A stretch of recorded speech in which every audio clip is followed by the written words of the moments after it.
Nós estamos aqui mais uma vez cumprimentando você neste quadro tão enriquecedor para nós, aqui seminaristas no Seminário Presbiteriano do Norte, mas também para todo esse nosso acervo que nós estamos construindo no Memória Presbiteriana. Você é muito bem-vindo e hoje nós estamos aqui com a companhia ilustre dos nossos irmãos sergipanos, Isso mesmo. Reverendo Aristides. Isso mesmo. Que é pastor na Igreja Presbiteriana em Itaporanga da Ajuda. Perfeito, há 17 anos. Coisa boa, coisa boa. Pastor, muito bom tê-lo aqui, que o nosso Deus nos abençoe nessa nossa conversa. Amém, obrigado por me convidarem para esse bate-papo, né? Será muito, muito bom. Coisa boa. Pastor, no culto que tivemos agora há pouco, o senhor nos informou que saiu daqui no ano 2000. 2000. Isso, e daqui direto para o Ministério Pastoral lá mesmo em Sergipe. Sim, direto para o Ministério Pastoral em Sergipe. Passei 6 anos na Igreja Presbiteriana de Itaporanga, de Itabaiana, e agora 17 anos na Igreja Presbiteriana, quase 18 anos na Igreja Presbiteriana de Itaporanga da Ajuda, Sergipe. Show de bola, show de bola. Conta pra gente como foi sua vocação pastoral, pastor? Como foi que se deu este momento em que o Senhor Deus ministrou seu coração, chamado para vir para cá? Eu tive bons pastores, digamos assim. Então, os bons pastores que nós tivemos, em várias áreas diferentes, cada pastor é bom numa área, né, específica, e eu comecei a admirá-los e sair com eles, evangelizar com eles, ir para os lugares onde eles iriam pregar. E um deles conversou comigo sobre essa questão da vocação. Eu resisti primeiro, eu tinha 17 anos na época, terminei o ensino médio com 18, e eu resisti a essa ideia de vocação, de largar tudo para vir para seminário, estudar, largar projetos que eu já tinha na minha cidade. Por fim, quando eu tinha 22, próximo dos 23 anos, eu senti que essa era mesmo tive convicção, né, de que esse era mesmo o meu chamado.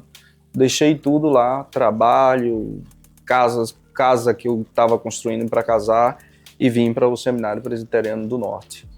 O que certamente não me arrependo nem um pouco, porque essa é a vocação mesmo que Deus me deu. Bendito seja Deus. Quando o senhor veio para cá, já veio casado, não? Não. Quando eu vim para cá, eu tinha 22, 23 anos, 1996, 23 anos.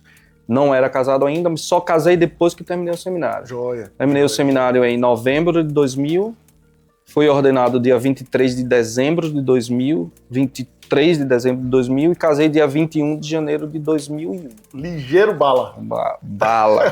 13. 21 não, 13 de janeiro de 2021, obrigado. 2001, obrigado. 13. Tocando nesse assunto, pastor, relacionado à família, qual a importância de pastores com famílias sólidas no serviço do Reino de Deus? A importância é gigantesca. Qualquer pastor que tenha uma família disfuncional, uma família que não entenda o ministério dele, vai causar problemas ao ministério dele e vai acabar causando problemas à própria igreja. Então, eu digo porque a minha esposa, ela sempre entendeu o que é o ministério pastoral, nós conversamos bastante sobre isso antes de casar, e ela me apoiou em várias coisas. Eu senti, por exemplo, que precisava melhorar o meu conhecimento teológico. Eu precisei fazer o mestrado em São Paulo, no Jumper, de aconselhamento bíblico. Nossa filha tinha 10 dias de nascida, eu tinha comprado passagem, eu disse, não vou mais. Ela disse, sim, você vai. Você precisa ir, você precisa estudar. Então, nesse período aí, eu, com o apoio dela, com o apoio dos meus filhos, eu fui capaz de cursar um mestrado, depois outro, depois um doutorado. A família bem estruturada, ela dá suporte ao pastor e, além de dar suporte ao pastor, ela abençoa a igreja nesse sentido de que a igreja tem um pastor em que a esposa entende mais o trabalho dele, não é? Isso dá mais exposição para o trabalho. Isso é importantíssimo. Qualquer seminarista que for casar, ele deve buscar não uma mulher que seja bonita, se for bonita, melhor. Mas não que seja somente bonita, mas que seja alguém madura na fé e que entenda o que é o ministério pastoral. Senão ele vai ter problemas. São complicadores do ministério do pastor estar acompanhado de alguém que não entende o ministério Exatamente. A gente tem essa preocupação justamente por conta de tantos escândalos que têm surgido, de alguma forma, pastores que ou não dão atenção à família, ou a família não compreende o ministério do pastor, e isso desenrola numa complicação enorme para a igreja, para o ministério do pastor, e certamente envergonha o reino de Deus e tudo mais. A leitura é essa daí. Perfeito. Joia. Pastor, com relação ao chamado pastoral em si, talvez essa seja uma pergunta recorrente nos nossos programas aqui, quem está em casa sempre nos vê fazendo essa mesma pergunta, mas é justamente por conta da relevância dela. Certo. Nós estamos num momento em que pastores de vários lugares têm surgido, inclusive pastores que nós não sabemos de onde têm surgido, mas se autoproclamam pastores e são danosos. O que falam é danoso, o que pratica é danoso para o ministério. A pergunta é, para um pastor de verdade, o que é relevante? O que é essencial para um pastor de verdade? Um homem chamado segundo o coração de Deus. Ok. Eu acredito que há alguns pontos em que os presbitérios ou as pessoas, falando do meio presbiteriano, precisa prestar atenção, né? E que está no nosso manual, a maioria delas, né? Por exemplo, a pessoa mostrar a vocação na própria igreja, no trabalho da igreja, no comprometimento com a obra de Deus. Além disso, o presbitério, o conselho da igreja, que é o primeiro concílio que vai aferir a vocação do cidadão, é procurar entender a família dele. Se ele vive bem com a família, se os filhos dele são filhos obedientes, como Paulo diz. Então, falando do meio presbiteriano, algumas vezes nós próprios presbiterianos deixamos algumas coisas, algumas pontas um pouco soltas, né? Agora, com relação às outras denominações, na minha cidade, que é uma cidade de 30 mil habitantes, surge uma nova denominação a cada 2 anos, tem uma nova denominação, que são desses pastores que saem de uma igreja, fundam outra igreja. O que eu considero que é importante na questão do chamado pastoral é, primeiro, alguém precisa aferir o seu chamado pastoral. No nosso caso, nós temos os concílios. No caso dessas pessoas, você não tem ninguém aferindo. A única coisa que você tem é o desejo, algumas vezes escuso dessa pessoa que quer se tornar pastor, que ele simplesmente quer se tornar liderança, ele quer se tornar grande de alguma forma. Segundo, além da aferição que eles não têm, que deveria ter e não tem, também tem a questão do treinamento teológico. Esse que é, do meu ponto de vista, meu irmão, o mais danoso desses pastores que não têm treinamento teológico. Não é por questões de elitismo, nem desse tipo de coisa. Mas o fato é que, uma vez que você não tem um treinamento teológico adequado, você não sabe interpretar, por exemplo, gêneros literários, você não sabe interpretar o que é uma literatura apocalíptica, seja no Velho Testamento, como em Zacarias e Daniel, seja no Novo Testamento, você não sabe interpretar o que é uma narrativa, você não consegue reconhecer nem interpretar, você não consegue reconhecer profecias ou narrativas dentro de livros proféticos, isso causa muito mal à igreja, porque a pessoa não vai saber efetivamente pregar e muito menos aplicar a realidade da própria igreja. Um dos maiores problemas nesse sentido aí da pregação é que a maioria desses pregadores que não tem treinamento teológico, eles não explicam o texto, eles falam do texto de forma aplicativa e deixa a Bíblia rasa. Ao invés de explicar o texto dentro do seu contexto e só depois aplicar às pessoas, deixa o sermão raso, difícil de ser seguido, certo? E que acaba sendo prejudicial ao próprio povo de Deus. Então, a aferição da vocação por outras pessoas, não só por uma pessoa, pessoas que têm autoridade sobre ele, no caso, né? Líderes. Treinamento e o treinamento teológico é sumamente importante. Do meu ponto de vista, é sumamente importante. Show de bola. O senhor tocou no assunto de preparo teológico, inclusive falou que com o apoio da família e tudo mais, o senhor fez mestrados e o doutorado. Sim. Bendito seja Deus por isso. Amém. Qual a importância, pastor, da continuidade nos estudos, de ser um pastor que se dedica a estudar continuamente? Total. A gente vem para o seminário, a gente aprende muitas coisas e as nossas leituras, elas são de caráter exegético e apologético e teológico em geral, que é o que eu entendo que o seminário deve fazer mesmo, né? O seminário deve tocar, deve dar a base, deve dar a teoria para que os alunos, quando chegarem na igreja, se defrontarem com problemas, eles tenham uma base pela qual eles vão julgar aquele problema que está acontecendo. Mas, se um aluno, por exemplo, ele sente dificuldade na área do aconselhamento e muita gente está buscando ele para aconselhamento, vai acontecer. O que é que ele deve fazer? Ele deve fazer um mestrado ou uma pesquisa. É melhor que faça um mestrado, porque ele estuda e recebe um título para isso, né?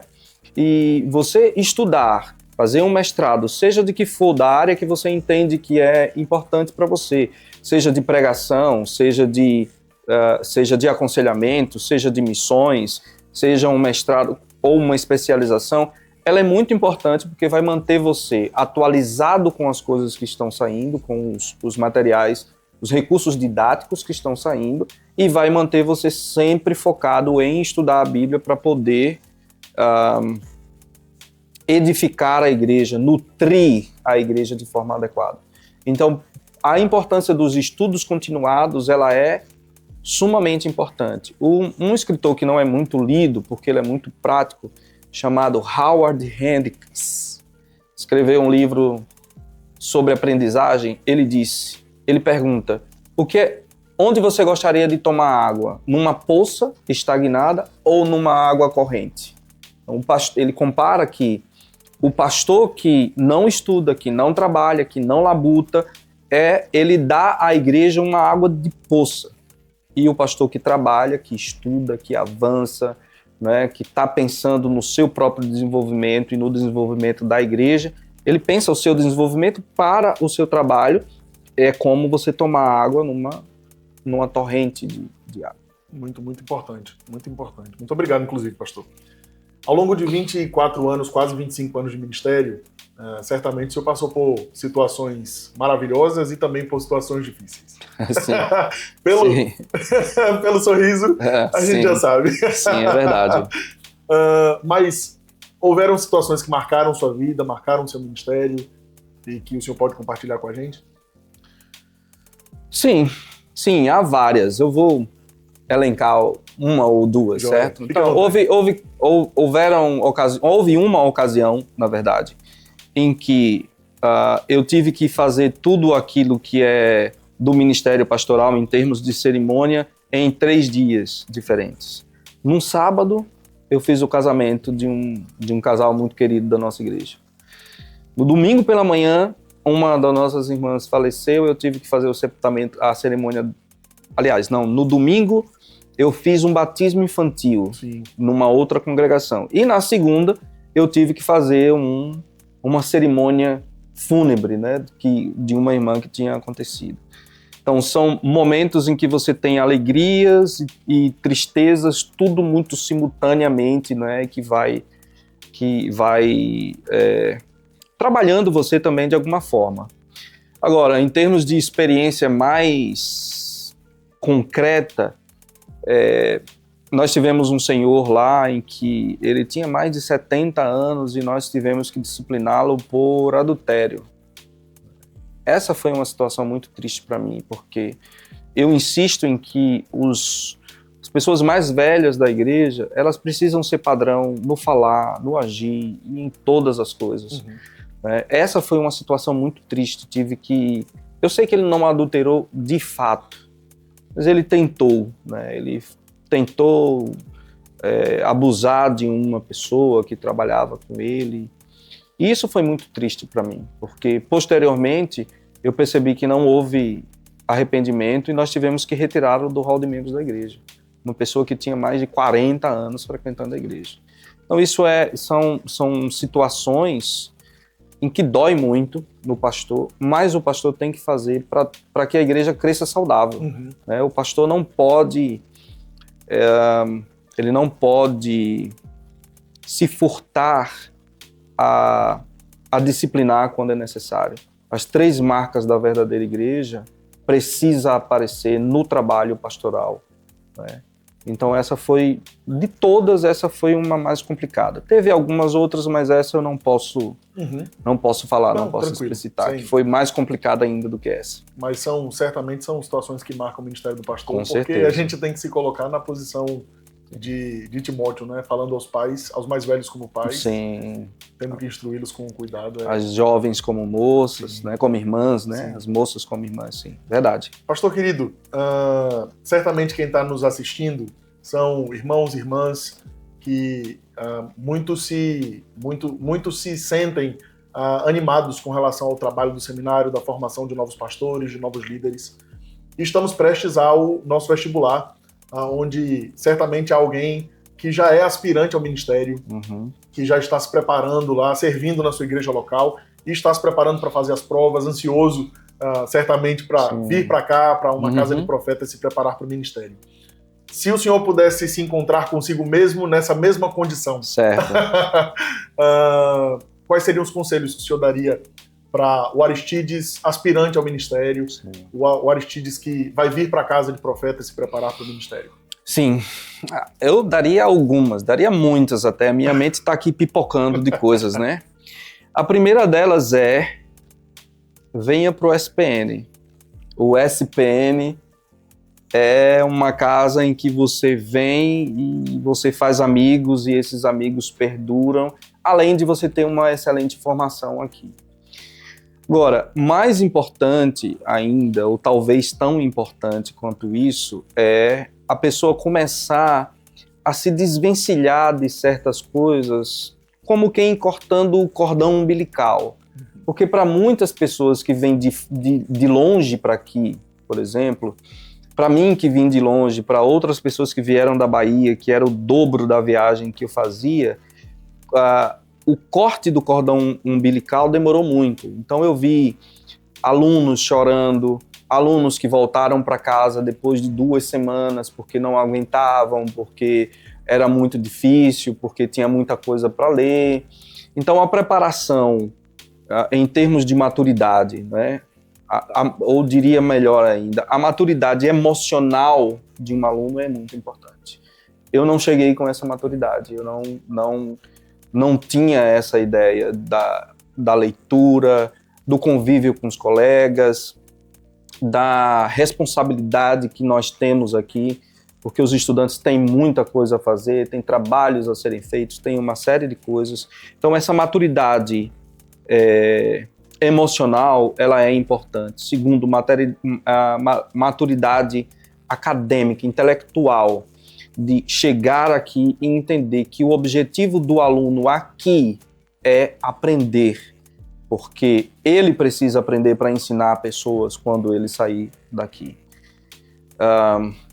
E por último, é bom também que os alunos entendam, e eu digo isso por conta de uma experiência minha, que eles devem chegar aqui com algum recurso.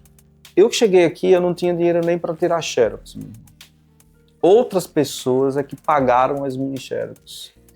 Outras pessoas é que me ajudaram me emprestavam livros, ou eu pegava livro na biblioteca, até que eu arrumei uma igreja para trabalhar. Primeiro em Cabo de Santo Agostinho, depois em Olinda, eu esqueço o nome, mas próximo do centro de convenções que tem em Olinda. Sítio Novo, me parece o nome da igreja. E depois fui para a Igreja Presbiteriana de Areias. Aí, depois da Igreja Presbiteriana de Areias, eu tive dinheiro para comprar muita coisa, que eles me atenderam bem. Mas essa maturidade intelectual, maturidade emocional e até um pouco de maturidade financeira é importante para o desenvolvimento do estudo do aluno, certo? Que bênção. Eu deixo o registro de que, de fato, a Igreja de Areias é uma excelente igreja que cuida bem dos seus seminaristas.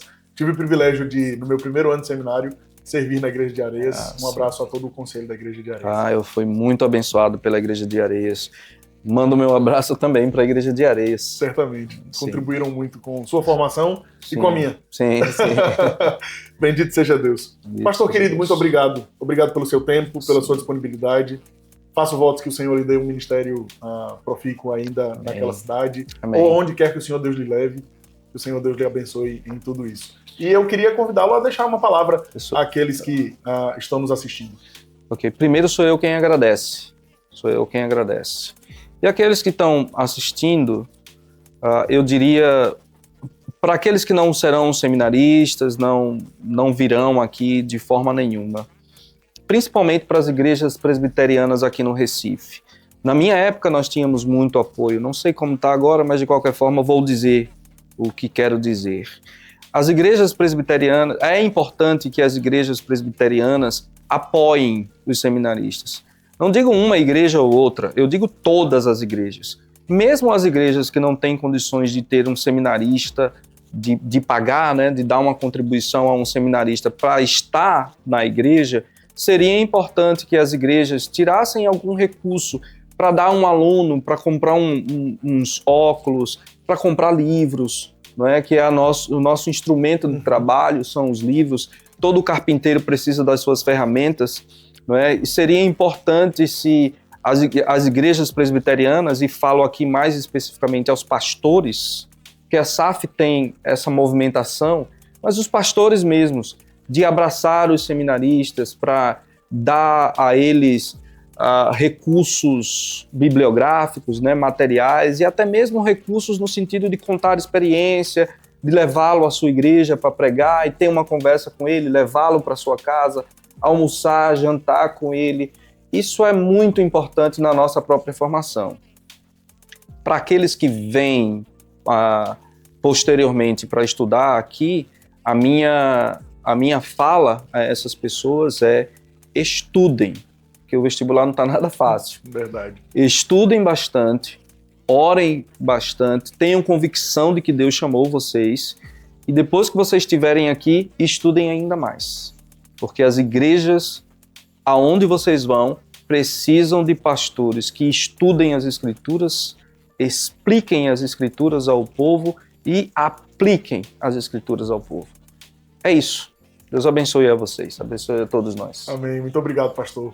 Você que nos acompanhou em mais esse episódio, você é convidado a curtir as redes sociais e acompanhar as redes sociais do Seminário Presbiteriano do Norte e celebrar conosco os nossos 125 anos que completaremos esse ano. Então, que o Senhor Deus abençoe você, abençoe sua casa, sua família, sua igreja, e que sobre todas as coisas a gente possa glorificar ao nome do nosso Deus pela vida dessa casa de profetas que há 125 anos abençoa as igrejas presbiterianas no nosso Brasil. Deus abençoe e até a próxima.